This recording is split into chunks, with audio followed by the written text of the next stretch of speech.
Hi, this is Amanda. And this is Lindsay. We're True Creeps. Where the stories are true. And the creeps are real. We'll cover stories from grotesque gore to the possibly plausible paranormal. To horrifying history. To tense and terrible true crime. And everything else that goes bump in the night. We want you to join us while we creep. We cover mature topics. Listener discretion is advised.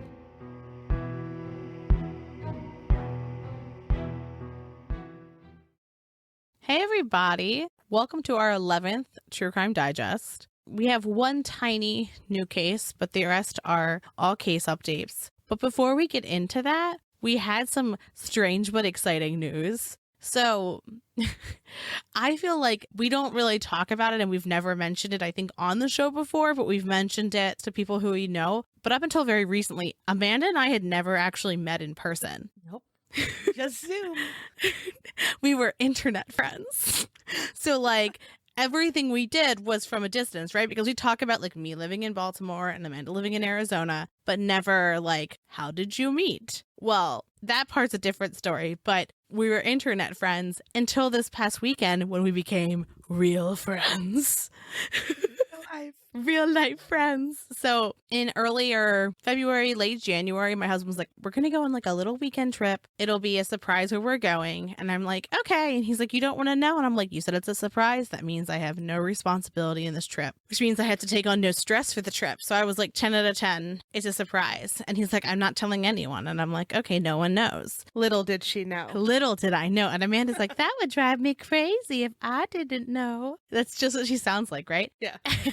And I was like, yep, not worried. I didn't start to stress until the day before when I was like, what if I don't pack the right stuff? Because as far as I was aware, we were staying in like a guest part of someone's house who Ben's friends with. And he has like notoriously like cool friends. So I was like, oh man, now I have to like worry if you think I'm cool enough. Because am I not a cool friend of Benji's? No, you're my cool friend. Oh, okay. I took you from him. You were started with friends with him and now you're my cool friend. Claimed. And so aside from packing, I was like, well, if it is what it is, so like we get to the airport, I don't know where we're going. Well, first off, I thought we were driving. And then I was like, are we taking an airplane? And he's like, yes, we are. And I was like, okay, news to me. So I was like, we could be going anywhere because he was like a 10-hour travel time, which is a lot of time to get to most places. And so we had a layover in Pittsburgh. So he gets me to Pittsburgh and he's like, we're in Pittsburgh. And still in the layover, she had no idea where she was going. Yeah, because I had my headphones on and he was like, don't look at any signs. Don't come up to like the boarding counter thing, whatever. And at every step, I was like, I'm very excited to be going to this mystery place. So people didn't think he was just like taking me and me being like, I don't know where I am. So I was like very outwardly excited to like show it. So nobody thought anything nefarious was going on. And then we were in a little like tunnel thing when you're about to get on the airplane. I like walked by that because I had my glasses off because he told me to take them off so I didn't see anything. And I saw the word Phoenix. And so like we turned and I was like, are we going to see Amanda? Just like that. And then he said yes. And then I hit him. I was like, are you fucking kidding me? And then I like did like an excited squat and jumped around a bit. And then we were on our way. People were like, this girl. Looking at me like, you're the most excited anyone's ever been to go to Phoenix. The one and only. They're going to use you for posters. They're going to be like, she was pretty fucking hyped. Because I even said, I'm fucking hyped. And then it was the longest like 5-hour flight of my life. Because I was like, we're almost there. We're almost there. Yeah, tell them your favorite part of Phoenix. The bar?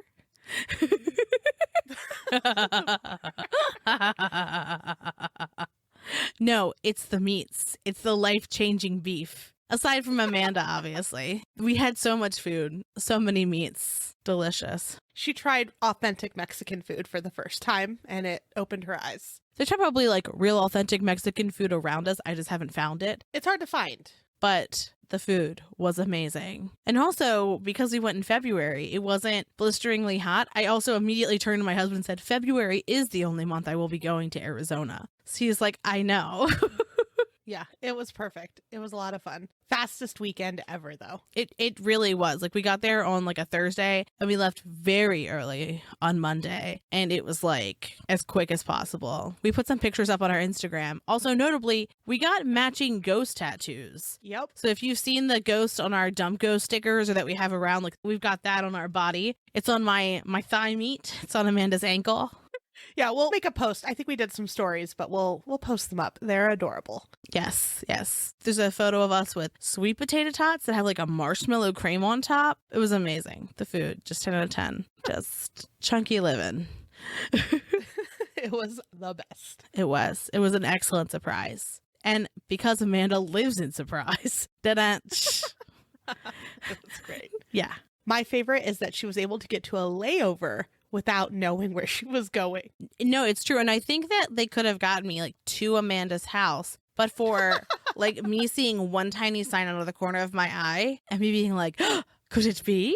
And I think Ben was just like exhausted from like keeping the surprise because he was like, take off your glasses, put on headphones. And then he's trying to talk to me and I'm like, I can't hear you because you don't want me to hear you. And then I'm taking them off, putting them back on, taking them off, putting it back on, walking around an airport with no vision, just blind as can be in Pittsburgh, which I'm not a big fan of Pittsburgh. So it was a lot of trust for me to be like, we're going to leave this place though, right? Joke's on you. That's where you're going. Joke's on you. Not Pittsburgh. But it was a very fun time. But anyway, that's not what you're here to listen to today. You're here to listen to our True Crime Digest. But you had to know that, so there you go. It was an exciting weekend. We're still coming down. Yeah, off of like the hype of it. Yes.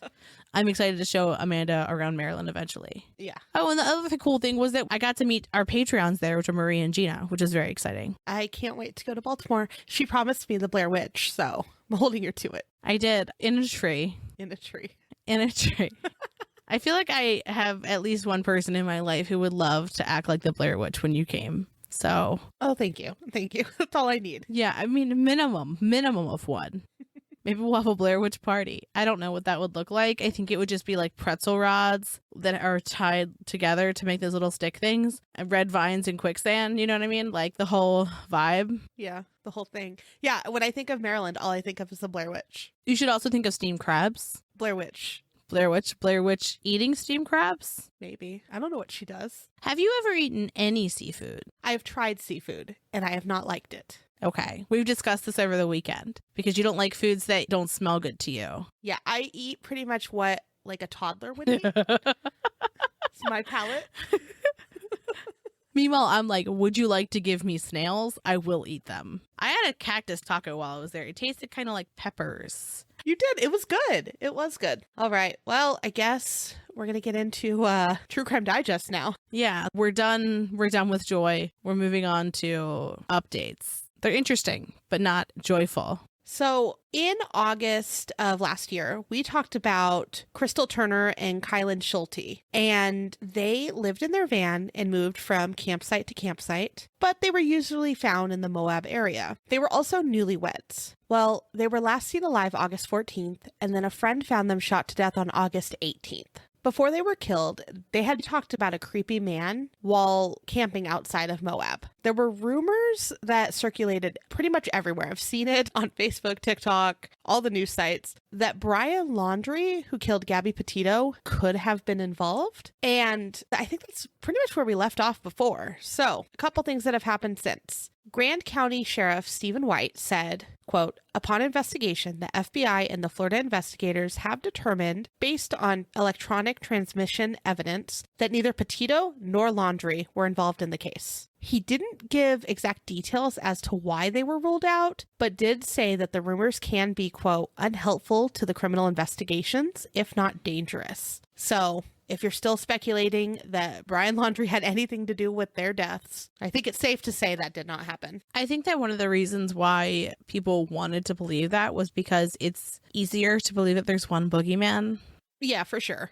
And I get the allure of it, but when we're looking at justice for this couple, it was delayed, likely, because of those rumors and because of the power of just like what that can do to an investigation. Right. And then people going in their heads, they're believing that the killer was apprehended or in this case has passed away. But that's not the case. Exactly. So Kylen's father, Sean Paul Shulte, said, quote, speculation by web sleuths was a distraction in the hunt for the real killer. And unfortunately, that's true. Do you think that that's the case with law enforcement, though? Or do you think that that was the case with people who would have helped on the internet? I don't know. I think either way, if people aren't discussing it as much, we know that sometimes the investigation gets stalled a little bit, right? Like it's not as much pressure. As far as people, or like I said before, like maybe someone did see something, but in their head, they're like, oh, it's not a big deal because they got the guy or they know who the guy was. That makes sense. I was just thinking, like, I don't think that, you know, somebody in a random Facebook group being like, it was Brian, is going to halt the criminal investigation. But it could alleviate the pressure that's placed on local law enforcement if there's a case that's unopened and that the public is like, we don't know what happened. So that makes sense then. Okay. Yeah. And then I know we've talked about it in some of the other episodes, but it's important when there is a rumor that has been dismissed that people do refrain from talking about it, because not only does it hurt the investigation, like we've been saying, but also think of the families that are still reading this and going, that's ruled out, when they see like notifications like possible suspect or, you know, we know who did it. And then it's like, oh, wait, that was dismissed. And their heart could stop for a second. Like, oh my gosh, maybe they caught him. Yeah. So it is sad, though, that they still don't have anyone. The investigation is still active and ongoing, and they are getting help from federal agents. There are persons of interest, but they haven't identified an actual suspect. Also, we know this in a lot of cases, but Kylen's father has also spent time in Moab trying to gather clues and develop a list of persons of interest as well. The family members having to step up sometimes. In this case, he says he is confident in law enforcement, but he is also putting his time and I'm sure money having to travel to try to solve what happened to his daughter. Yeah. And then just something else that I read about that I didn't know until recently is that Paul's gone through this before. So it's not the first time that he's lost a child. His 15-year-old son got killed 7 years ago in a shooting. And in an interview, he said that he shut down and isolated for nearly 6 months after his son's death, but he wanted to make sure to do the opposite this time. So that's why he is doing everything that he's doing, is just because he saw that the isolation didn't really help him, but being active in the case may help him heal.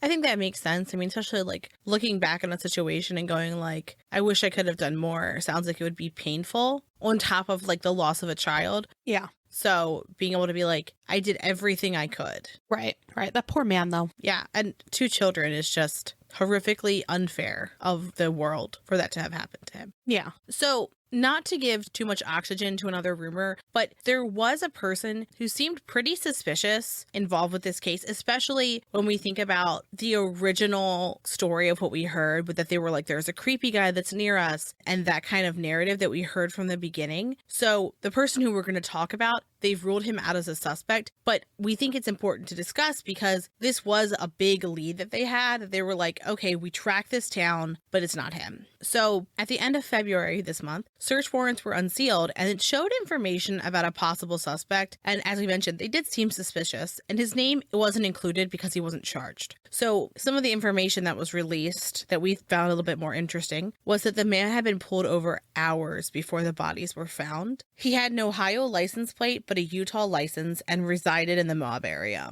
The deputy said the man was so unnerving that the veteran law enforcement officer decided not to write the speeding ticket as he did not want to take his eyes off the man. And I think that's something that's really interesting is like, Amanda, have you ever been pulled over for speeding? Actually, no. And as you know, driving with me, I should be. Turns out Amanda's a speed demon. I'm not a speed demon, but I have been pulled over for speeding. And I was actually speeding because I really had to pee. Like that was like the reason, and I didn't feel comfortable telling the stranger that. But you get very anxious. Yeah. And that's as like a white woman, right? So like, I can't even imagine like the amount of fear and anxiety I would feel being a person of color, being pulled over by a police person. Like that, I feel like I would just be a bundle of nerves. And I think that's one of the interesting things is that we didn't see what this person's race was. But if you're law enforcement, you're looking at this person going, you're really nervous. You're more nervous than you should be, but they don't know that person, right? Like they're like, you seem strange. You seem too unnerved. You seem too scared of me. And it's like, well, have you been around?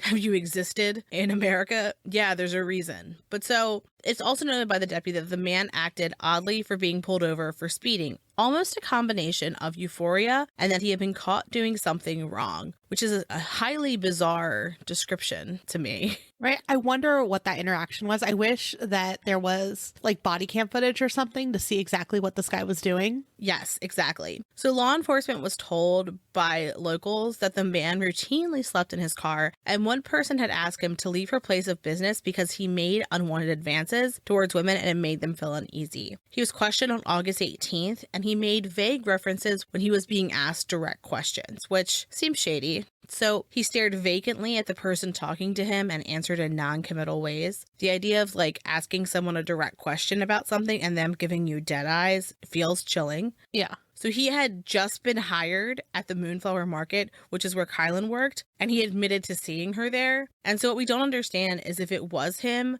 why she wouldn't have said, hey, it's this guy who we just started working with, right? Like if she knew that the creepy guy that she saw was her coworker, she would have identified him as such and not just been like some random weirdo. Right. Like maybe she didn't know his name, but she would have been like the creepy guy from work or the creepy guy that just started working with us, something along those lines. Or even if she couldn't place him, perhaps I recognize him, I just don't know from where. Yeah, yeah. Like some reference to the fact that he wasn't a new person in her life. So he also rambled a lot about interactions and said he saw both of the women at McDonald's, and McDonald's was where Crystal worked, but he said he did not kill them when officials asked. He didn't have an alibi for the night of the murder, and he wouldn't let police search his car when they requested. So when talking about the nights in question around the time of their death, he said that he often slept in a very particular spot because it was away from people. And he said that he had actually left a blanket there. So when law enforcement went there, they found 2 blankets, a jacket, and what appeared to be blood, and all were taken as evidence. So with all that being said, I know Lindsay already said this was ruled out, but what happened is after all of these were unsealed, all this information, the next day, the Grand County Sheriff's Office put out a press release on their Facebook page regarding the warrants. And it said, Grand County Sheriff's Office allowed the seal on the search warrant to expire because forensic analysis determined that there was no related evidence on the items. The individual was ruled out as a suspect early in the investigation, and the individual was already well known to the Moab community. Great. They tell everyone, okay, this was unsealed. However, this isn't the guy. But people were very upset on Facebook. Like I was reading some of the comments and things that were shared throughout the day yesterday. And they were just upset that they didn't put that out the same day that the records were unsealed, because a lot of them had that sense of relief, like, oh, there's a suspect, or they know who did it. And then following day, they're like, wait a minute, that guy didn't do it. We're back kind of at square one in a sense, right? Yeah. There was another unsealed search warrant requesting information from AT&T regarding the phone number that belonged to one of the victims. And what they said is, as only one cell phone has been recovered, we are currently searching for another phone that was known to be possessed by one or both of the victims. The information stored by the service provider or carrier of this number could provide information about the whereabouts of the phone, as well as other information that may lead to a suspect. So it's still good that there are things in the background being done to try to figure out what happened to them. Another thing I saw is that video surveillance from Woody's Tavern from August 11th through the 17th was also requested, and that's where they were last seen. So hopefully something comes up from maybe the cell phone or the surveillance video.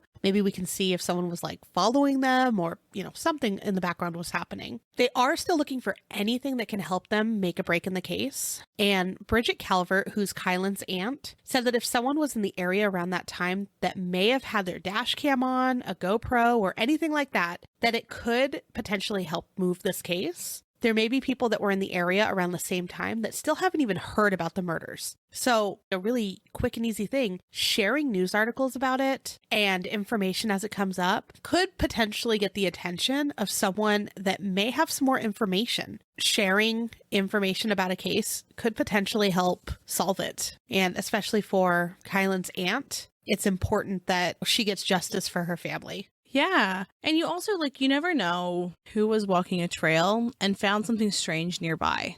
Exactly. You know, like, how many times have you gone for a walk and saw something strange in the ground and been like, And my creepy brain's like, is it having to do with a murder? But generally, I feel like People just assume things are litter, but you never know. Exactly. So hopefully there is a break in the case soon. We'll keep you updated. Yeah, and I hope this stays in the news. Yeah, same. So that we keep hearing things. So the next case we want to give an update on is that of Kendrick Johnson. The briefest of recaps. Kendrick Johnson died in January of 2013, and his body was found rolled up in a gym mat. There were many questions that were left unanswered, and the way that he entered the gym mat has been a heavy debate, to say the least. There were a number of investigations and multiple autopsies done that left his family and everyone else who was kind of following along confused and with more questions and theories. And part of the reason why people had more questions and more concerns as more autopsies were done was because of the condition of his bodies and the inconsistencies in the reports. In January of 2022, this year, there was a new report released by Lowndes County Sheriff Ashley Polk.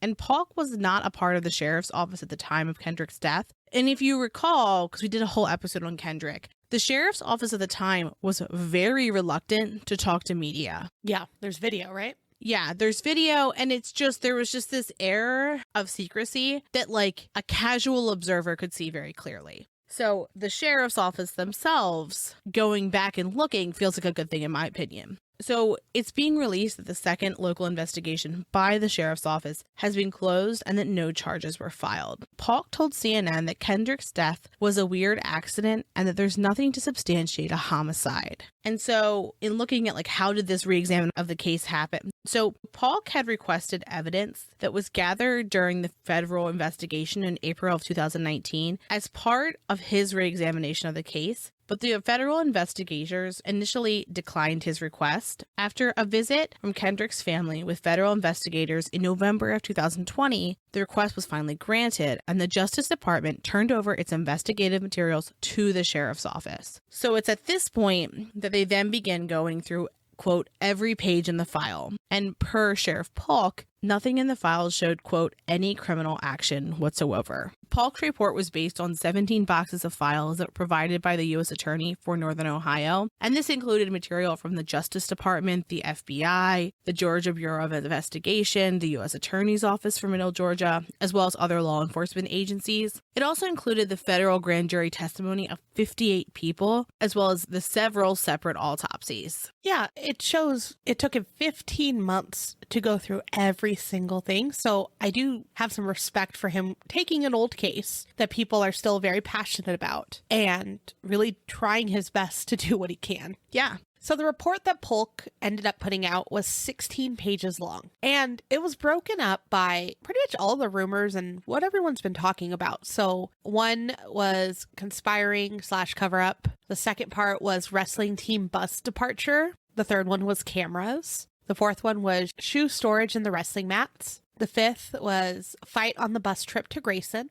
Sixth, relationship between Taylor Eakin and Kendrick Johnson. 7, autopsies, plural, because there's a lot of them. 8, the viscera. And 9, observations upon finding the body. And by the viscera, you mean the fact that his organs were missing, correct? Yeah, what he believes happened. So he does close it with, quote, I am only providing a short synopsis of the file. If anyone can provide any other tangible evidence, I will gladly review the evidence if that person provides the evidence and a source in writing. Seems fair. Seems very reasonable. Now, Kendrick's family still believes that there is a cover-up that happened. And Kenneth Johnson, who's Kendrick's father, said, quote, you can't do an investigation with the same investigators who covered it up. They're not going to uncover something that they covered up. Which, again, there's so many people, right, working on this investigation. And I do know from when we talked about it that they believe certain people may have done certain things. And I can see how he would still look at it and be like, well, what's out there is what's out there. Like the things that they didn't want you to see are gone.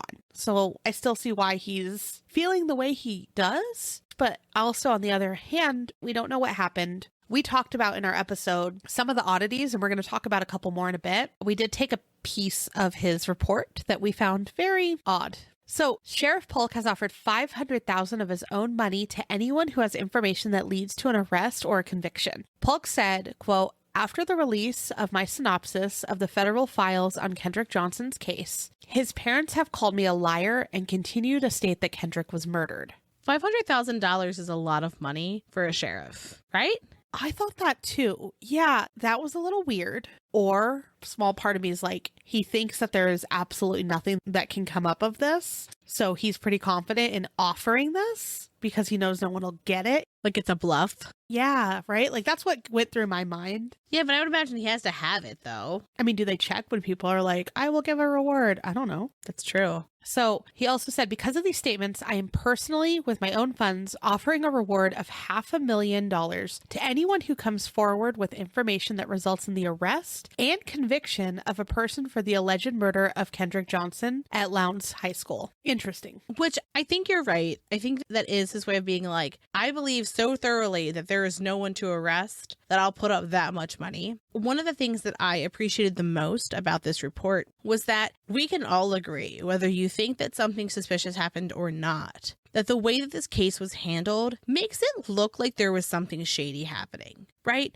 Like, okay, imagine this, right? Imagine you're sitting on your phone and you like smile at it and then you do a little giggle and then you lock your phone and put it face down. And your husband says, who are you talking to? And you're like, nobody. And you get real fucking weird and real fucking guilty. He's going to be like, who the hell are you talking to?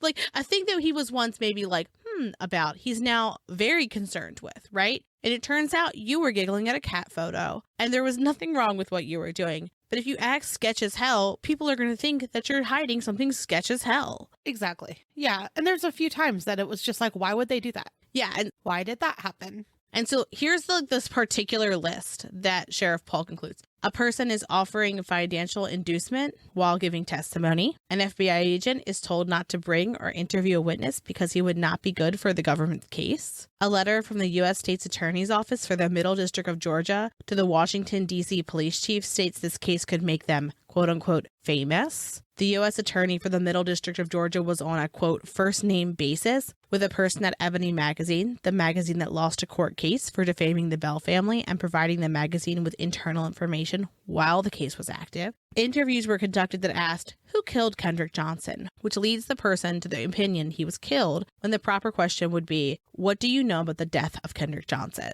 Affidavits for searches contained blatant errors that would never have been approved by most judges. A text that is in evidence instructs the person to lie while testifying. The person who sent this text was never even questioned about it. A prosecutor sent a statement that Eric Holder, the U.S. State's Attorney General, is pressuring for a result in the case. And lastly, an email that contains a statement from a female to a male counterpart that states, I had to make him feel like a man so he would be open to talking. After that meeting, an autopsy was amended. So there's all of these things where he goes, to me, it seems like he's like, I agree that it's sketch as hell, but I still can't find anything. Yeah, I do respect Polk for actually including all of that because that's a lot of the things that on our end we couldn't see. Yeah. A lot of people don't know about internal email exchanges, right? So it's good that he included it. But then also, on the other hand, I'm thinking of like Kendrick's family. How will he know what happened with that testimony, right? Like, why were they offered something for it? Why was an FBI agent told not to bring or interview a witness? Like, that's weird. It wouldn't be good for the government's case. Was it because there was murder? Or was it because maybe they were worried because of the safety of a school? You know, like, what were they covering up or what were they working on? Well, and I honestly, the inclusion of this list to me adds a little bit more legitimacy to Sheriff Polk because I'm going, okay, it's not that you don't see anything wrong with this case and how it was handled. It's just you don't see anything that would be a criminal act that would have led to his death. Right,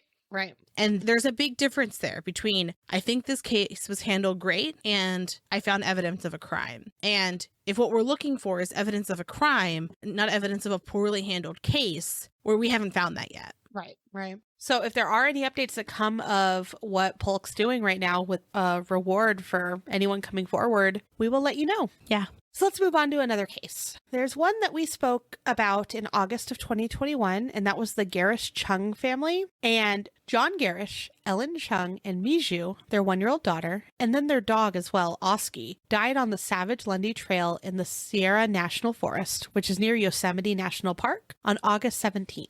Search and rescue found the family near the Devil's Gulch area, and John was in the seated position with Miju, and Oski was next to him. Ellen was found a little further up the hill. They were reported missing the evening before around 11 p.m. The nanny showed up and no one was home, and they did not show up for work either. It was noted that their truck was also missing, so it wasn't at home. The Mariposa County Sheriff's Office released the cause of death for the Gerrish Chung family. The FBI computer and phone forensics team, in conjunction with the Mariposa County Sheriff's Office, were able to get information from John Gerrish's phone. In October of 2021, the Sheriff's Office released that the family had died of hyperthermia based on extensive testing. Officials were able to get GPS locations from John's phone and recreate the path that the family took. And the details from the phone confirmed that they did indeed die of hyperthermia, which makes me really, really sad. It makes me really sad, but I know that when I first heard this case, the explanation of hyperthermia was not, I don't want to say a satisfying, but it wasn't a believable answer because of the way the bodies were positioned to me. It just felt strange.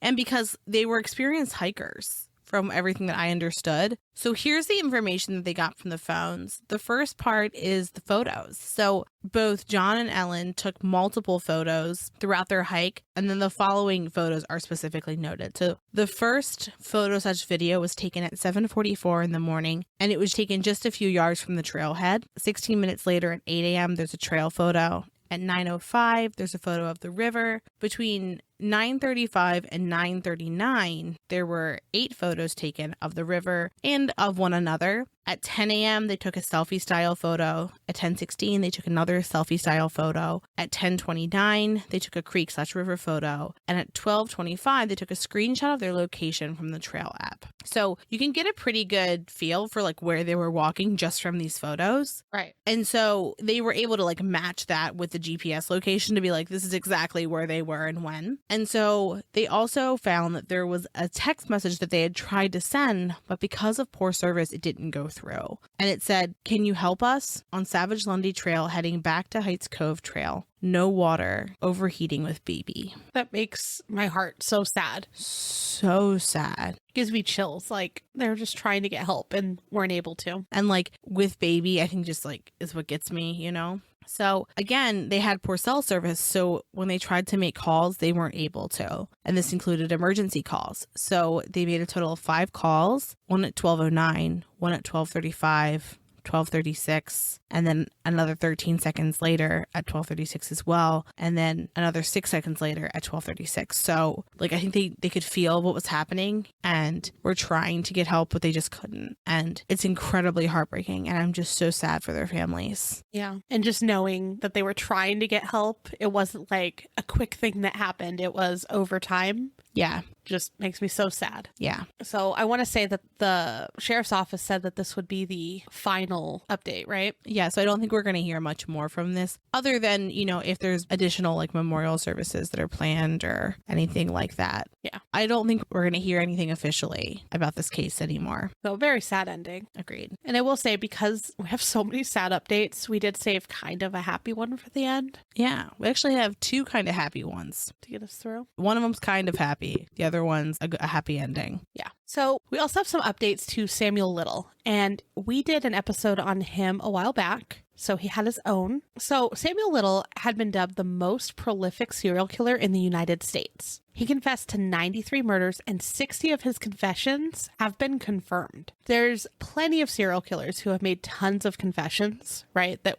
just weren't confirmed, like Henry Lee Lucas. But in this case, they were confirmed. So that's just a lot of people. Per the law enforcement officer who interviewed him for his 93 confessions, quote, "Nothing he has ever said has been proven to be wrong or false." Isn't that chilling? Just that's so many people. It's an incredible amount of people. It just makes me uneasy every time we talk about him. So he committed murders in 29 different cities in 19 different states over the span of 50 years. Some of his victims were ruled overdose, accidental, or undetermined causes. Some of it was due to their bodies sometimes being found sometime later or due to decomposition. So it was hard to tell what happened to them. And then also what played a little part in it was due to their lifestyles. It wasn't questioned, which is absolutely heartbreaking and disgusting. So in December of 2021, law enforcement released details in many of the cases that are still unsolved. And I went through all of the cases and read through each one. And there's a total of 31, so we're not going to go through them, but we are going to touch on some kind of like bird's eye level view notes. Law enforcement is hoping that new details will help the victims be identified, and we'll post more on social media too with more detailed information. But all of the unmatched murders occurred between 1970 and 1997. And during this time period, though, Little was incarcerated 7 different times, and each of those 7 times he was incarcerated for longer than 6 months. So of all of the details that they gave, each one included a place, a physical description of the woman, a name if he knew it. Sometimes he would describe them as nicknames. Sometimes it was just like if he thought their name. He described their skin tone often in terms of food. Like he used terms like chocolatey or honey or caramel and those kinds of words. Every single woman was strangled. They were all left in piles of trash, in weeds. He talked about pushing several over fences into neighboring properties. And he said that he had bitten some of his victims. Like reading through this was like one of the hardest reads that I've done. Yeah. It's sad to think like, okay, that someone could do this to someone. But then when you look at how many people he did this to, it's hard to just wrap your head around. Yeah. And I mean, we've talked about Samuel Little a few times now. And we've said that 93 number. And I don't think it's like, it didn't feel real until you realize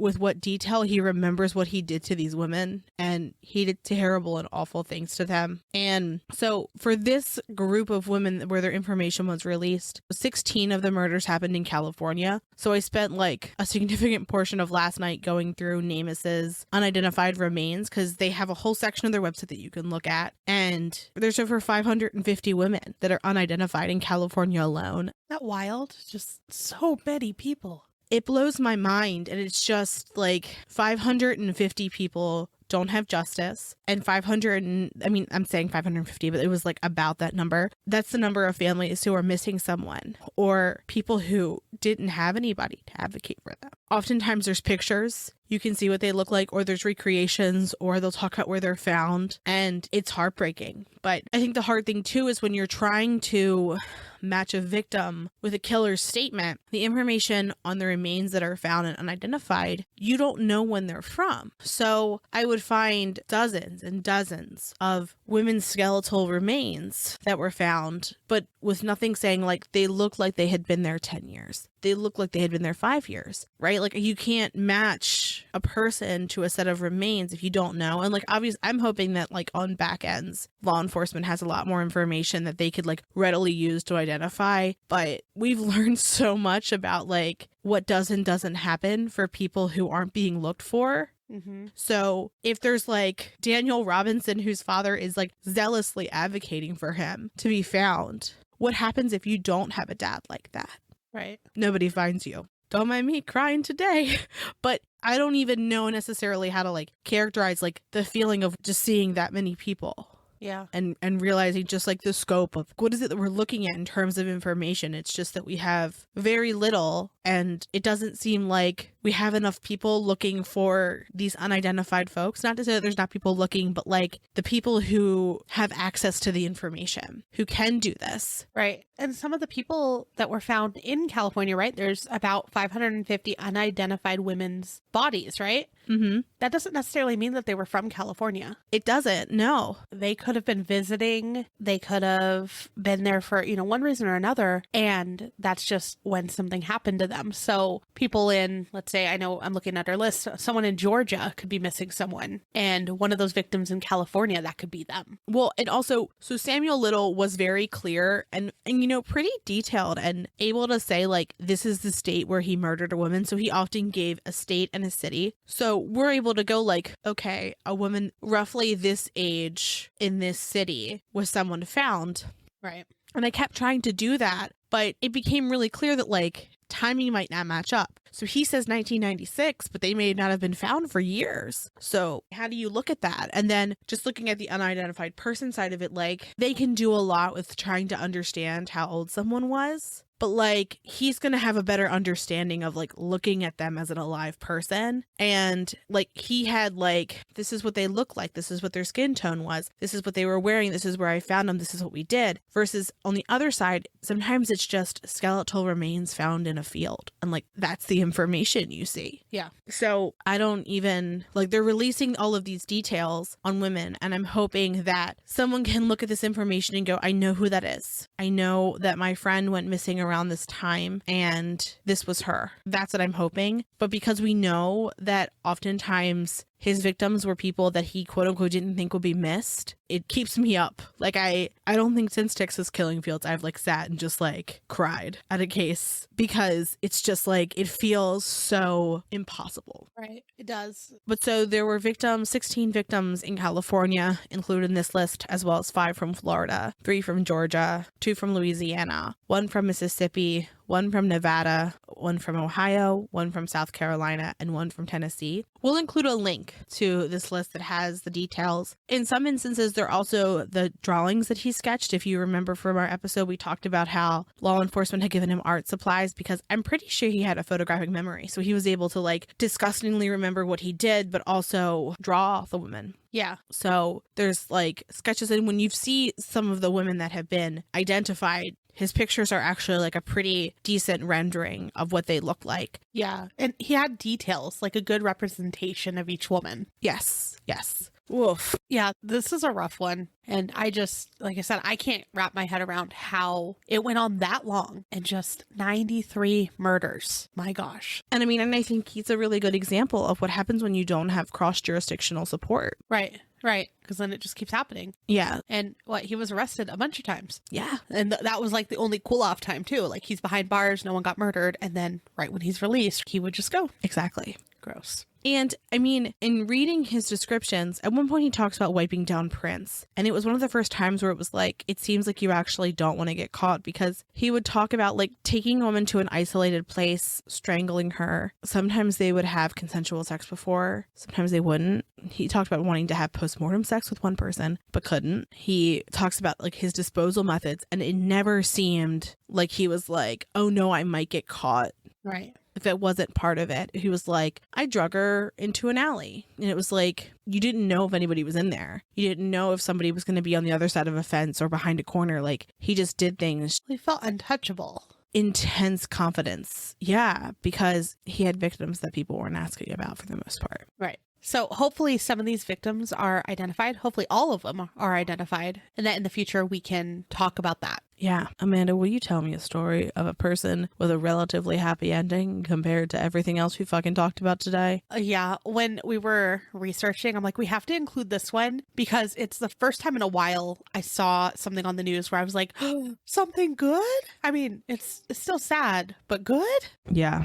Let's talk about the case of Paislee Shultis. And Paisley was 4 when she went missing 2 years ago. She was just found mid-February alive, about 160 miles from where she went missing. Wow. That's crazy. Right? 2 years, you know, like the statistics on kids when they disappear, and just knowing that 2 years later, one was found alive just made my heart really happy. So what happened is police received a tip on where to look. And while investigators were searching the home, they noticed something odd while going up the stairs. There appeared to be a blanket, and when they were shining their flashlight between the steps, they could see, you know, like it just didn't really make sense. So officers then removed some of the steps and saw Paisley's feet. So they just kept removing the steps to get to her. They then found Paisley and the person who abducted her inside the steps. And authorities described the space as small, cold, and wet, which breaks my heart, that poor girl. But I don't think she was kept in there the entire time. I think it was just to hide, I'm hoping. From what I understood, yeah, I agree that seemed to be the case. Yeah. So it seems like she was abducted by her father and his father. But just to add something good, she was unharmed and now she is safe. That is excellent news. And I'm glad that her family knows where she is and they know that she's okay. Our last case that we're going to update on is Jelani Day. And we've talked about him I believe, in every episode since we first heard about his death. And I have this at the end because I feel like it's good news what they're doing in Illinois, and I wish they did this everywhere. So, Illinois lawmakers are proposing the Jelani Day Bill, and this is the synopsis of the bill. It amends the Missing Persons Identification Act. It provides that a coroner or medical examiner with custody of human remains that are not identified within 72 hours of discovery shall promptly notify the FBI of the location of those remains and the failure to identify the remains. That's so good. That's so fucking good. 72 hours and they don't know who it is. They go straight to the FBI. No messing around. They're going to find out what happened to this person. Like, that is how it should be, I feel like. Because I feel when you aren't accountable to anybody, that makes me concerned. But also, if you can't do it, find out who can. Right, for sure. And just having one agency have all of that information too, you know, like after the 72 hours is great. Exactly. Because we've talked about all the jurisdictions and people not talking about just a city away. Someone goes missing and then the next city over has a body and they're like, who could this be? Exactly. So good. So fucking good. It makes me really happy that this is a thing that is going on and might be passed in Illinois. I hate the reason why. Yeah. The catalyst is awful. This is still a good thing though. And so we'll chalk this part up to a good thing. Yeah. So I think this is pretty much it that we have for our True Crime Digest today. When we have Laurie Vallow updates, we'll include them in a separate episode, but there's not really much going on right now. So we're going to save it till next month to see if there's anything else, and we can talk about the hearings that are coming up then too. Yeah, later this month there's a couple hearings, so we'll fill you in next time. Yeah. And with that, have a great weekend. Thanks for creeping with us. Thanks for listening. For more information on our sources, please visit our website, truecreeps.com. If you'd like to follow us on social media, you can follow us on Instagram at TrueCreepsPod, on Facebook at facebook.com/TrueCreepsPod, and on Twitter at TrueCreeps. We'd love for you to keep creeping with us. So if you like this episode, please subscribe, rate, review, and share the show with your fellow creeps.